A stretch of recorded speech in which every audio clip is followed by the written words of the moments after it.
Muy queridos hermanos y hermanas, trae aquí escritas 4 características de la vida de San Vicente de Paúl que ha impreso en esta familia vicenciana. Y antes de desgranarlas muy brevemente, no me resisto a comentar, aunque sea brevemente, el Evangelio que hoy traen los padres paules para esta liturgia específica de San Vicente. Quisiera comentar también brevemente el Evangelio que tocaba este domingo 26 del tiempo ordinario y otra parábola más que cuenta el Señor. Todo para explicar esta frase de Jesús que entra en la sinagoga de Nazaret. Toca leer el profeta Isaías, desenvuelve el rollo del profeta y dice: el Espíritu del Señor está sobre mí. Esta mañana hacía un bautizo aquí en esta pila bautismal de la catedral donde se han bautizado los reyes castellanos, y decía que la niña que he bautizado desde hoy es con Cristo Rey, mucho más importante que todos los reyes castellanos. Hemos recibido en el bautismo el Espíritu del Señor para ser con Él sacerdotes, profetas y reyes. El Espíritu está sobre mí, puede decir cualquiera de nosotros, los bautizados, pero tantas veces nos olvidamos de esta verdad fundamental. Él me ha ungido, el Christos, el Cristo, el ungido, y me ha enviado. Me ha enviado a evangelizar a los pobres. Y aquí me gustaría detenerme por no seguir en este Evangelio, estaríamos toda la noche. ¿Quiénes son los pobres? Este Evangelio, muchas ocasiones lo cogen los jóvenes para la confirmación, y bueno, me toca meditarlo muchas veces. Y suele preguntar a los jóvenes: ¿y aquí cuántos pobres hay? Ahora mismo aquí entre nosotros, ¿cuántos pobres estamos? Y la respuesta es que aquí hay una multitud de pobres, porque todos somos pobres. Pobres en amor, pobres en misericordia, pobres en generosidad, pobres en perdón, pobres en pureza, pobres en humildad. Enviado el Señor a ti y a mí, a cada uno de nosotros. Y muchas veces es verdad que en nuestra sociedad hay muchas pobrezas, pero a veces las más hirientes no son las pobrezas materiales. Las pobrezas han ido evolucionando desde hace 400 años. Por ejemplo, en Burgos el 37% de los hogares viven personas solas. La soledad, una gran pobreza. O esta tarde-noche veremos a muchos jóvenes en la procesión hacia el botellón, hacia la gran pobreza que a veces se quiere mitigar con algo que pueda anestesiar nuestra soledad y nuestro sufrimiento. Y el Evangelio que tocaba hoy es el del rico y el pobre Lázaro. Y siempre hago una pregunta capciosa. ¿Os acordáis del nombre del rico? No tiene nombre. Epulón lo han puesto después. En la Escritura no aparece el nombre. Y esto es un gran problema, no tener nombre. Es decir, Dios no lo ve. No lo ve. No tiene nombre. Dice el Apocalipsis: te pondré el nombre en la frente, grabado en la frente. Está el rico y el pobre Lázaro, que sí tiene nombre, que es el que confía en Dios. ¿Y cuál es el problema? Que este hombre era rico económicamente, pero tan gran pobreza que no era capaz de ver el rostro de Dios en el pobre que le pedía. No era capaz de compartir. Recuerdo que siendo obispo de Bilbao, también teníamos en Bilbao, tuvo muchos misioneros, ahora muy poquitos. Cuando venían algunos obispos de otros lugares, de América Latina, por ejemplo, aquí hay un sacerdote de Ecuador con nosotros, algún obispo de Ecuador, me vienen a pedir misioneros. Y yo les decía: mire, somos tan pobres que no tenemos más que dinero. Le puedo pagar un jeep para ir por la selva, le puedo pagar arreglar una iglesia, le puedo pagar hacer una escuela, pero no puedo darle a nadie. Siempre repito también la gran pobreza de aquel paralítico que estaba 38 años junto a la piscina probática, ¿no? Jesús le hace una pregunta primero un poco extraña, ¿no? Porque la primera pregunta es, ¿quieres curarte? Porque igual hay gente entre nosotros que ha perdido de tal manera la esperanza que piensa que no puede curarse. Déjame como estoy. No me mires. No me muestres un camino que me ha defraudado tantas veces. Y cuando el Señor le pregunta, ¿y por qué no entras en la piscina? Me parece de las respuestas más tristes de todo el Evangelio. No tengo a nadie. No tengo a nadie. La enorme pobreza. No tanto a la material que hiere tanto, ¿verdad?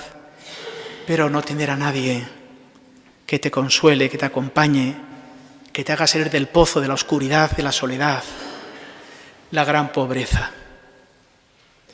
La tercera y última reflexión del Evangelio sería otra parábola.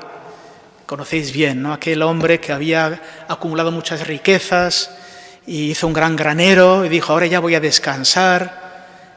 Y dice que aparece el ángel y le dice, bueno, has acumulado tanto, pero esta noche te van a pedir el alma. ¿Para quién será todo lo que has acumulado? Y el Señor da la parábola, la respuesta, la enseñanza. Dice, porque la vida no depende de los bienes. Curioso, ¿verdad? Por eso dirá el Apocalipsis, tienes nombre de vivo, piensas que eres rico, pero eres pobre de solemnidad. Cómprate colirio para ver. Por eso, en primer lugar, tenemos que ver nuestra pobreza. ¿Cuántas indigencias en nuestra vida? Somos pobres. Y cuando lo reconocemos, comienza la salvación.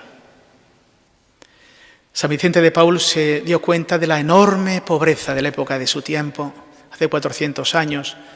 Él había visto el campo, había vivido en la ciudad, veía primero la gran pobreza, la pobreza de Dios. No conocer a Dios es la gran pobreza. Porque sin conocer a Dios la esperanza se apaga. No somos capaces de amar como nuestro corazón necesita. Él es la luz, Él es la vida. La gran pobreza, no conocer a Dios. Por eso Él se dedicó a hacer una misión. Fundó pues esta congregación de la misión para dar a conocer a Jesucristo vivo, que infunde vida en nuestros corazones y esperanza. Fue un hombre marcado profundamente por la misericordia y la sensibilidad hacia el sufrimiento humano. En cada persona necesitada veía una oportunidad para encontrar a Cristo. Hoy en día la pobreza puede ser y de hecho es muy ideologizada. Todo ideas, pero poco compromiso personal, cotidiano. Él veía esta oportunidad de encontrar a Cristo, comprendió que el amor de Dios no era un principio abstracto, sino una realidad encarnada en la pobreza y el dolor de cada rostro concreto, de cada persona necesitada. En segundo lugar, nos descubrió que la misión es una llamada para todos. La caridad y el amor es la vida, vivir es amar.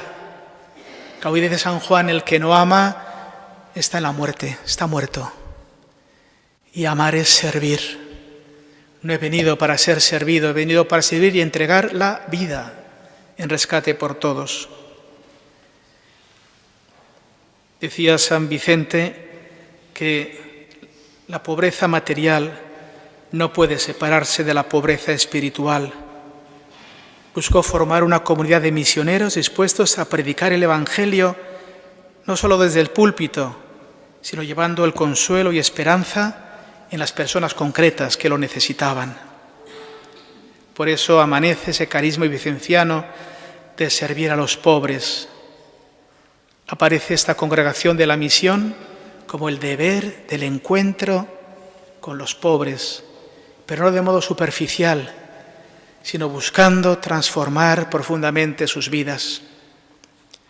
He contado en alguna ocasión que, siendo obispo de Bilbao, las siervas de Jesús me invitaban la Nochebuena a compartir la mesa con los que daban de desayunar por las mañanas. Cáritas daba de comer y de cenar, pero curiosamente no daba de desayunar, y ellas lo hacían. Y me invitaron a la Nochebuena con ellas, con mucho gusto fui, pero os dije, no me pongáis ninguna presidencia, me siento con donde me toque. Fui con el vicario de Bilbao y me sentó donde me tocó. Y me di cuenta de la profunda pobreza, no material. En Europa comemos. La pobreza personal, de personas que estaban saliendo de la drogodependencia, que vivían en las calles, que habían perdido a sus familias, que eran difícilmente reinsertables en el tejido laboral. Y me di cuenta de ese compromiso personal y decía, no se trata de dar cosas, se trata de darse cada uno de nosotros. Solo el darnos recupera a la persona. El dedicar tiempo, cariño, misericordia, paciencia es lo que recupera a la persona y es lo que entendió profundamente San Vicente de Paúl. Él además se dio cuenta de que la educación era fundamental para todo ser humano y por eso promovió incansablemente la formación de los laicos, de modo particular la formación de sus sacerdotes. Por último, él vivió este servicio con una profunda humildad. La humildad es la puerta de la sabiduría. Nuestra santa castellana, Santa Teresa de Jesús, cuando habla del castillo interior, dice que el castillo está rodeado de un foso grande, que es la humildad. Nadie entra en el castillo de la presencia de Dios si no entra por ese foso de la humildad. Entonces comprendemos cómo Dios actúa desde la pobreza y la pequeñez. Él vivió su vocación en la sencillez e incluso en el anonimato, sin esperar recompensa. Su misión se basaba en la certeza de que el Señor estaba presente en los más necesitados, y servir a los pobres era servir al mismo Cristo.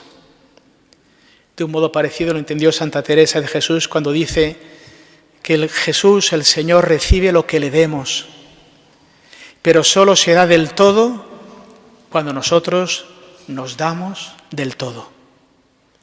Solo entonces Él se da del todo. San Vicente de Paúl lo hizo así. Así lo enseñó a los padres paules, así lo enseñó a las hijas de la caridad.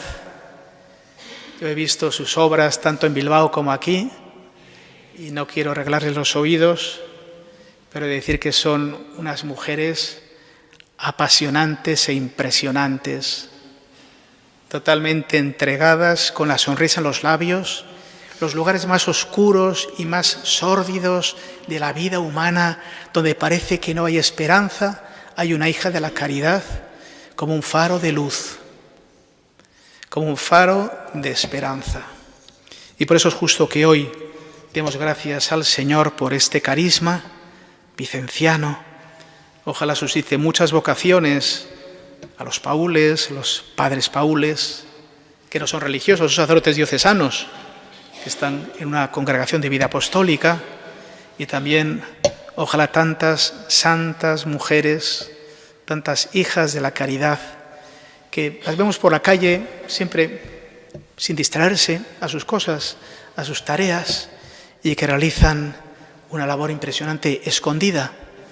Como os decía San Pablo, nuestra vida está con Cristo, escondida en Dios. Pedimos la intercesión de San Vicente de Paúl, de la Virgen María, por esta querida congregación, y que aprendamos a vivir en nuestras vidas el don del amor y de la caridad. Que así sea.